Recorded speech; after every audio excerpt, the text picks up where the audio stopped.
So in this Keynote tutorial video, I am going to be showing you guys how to edit the y-axis as a number on a Keynote presentation. So first thing you do is open up Keynote. Once that is done, I want you to go to the chart icon and just add a chart to your presentation. So just add this chart right here.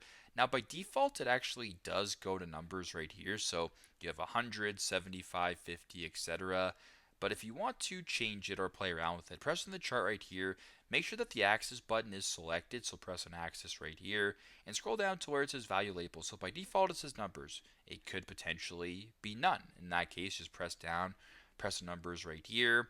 You can actually go ahead and change the decimal points as well. You can go ahead here and change it to if it's negative 100, whatever the case may be.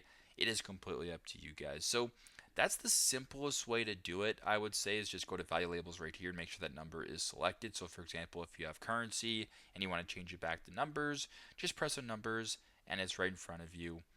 There you go. So very simple, very straightforward, but that is how to edit the y-axis as numbers on a Keynote presentation.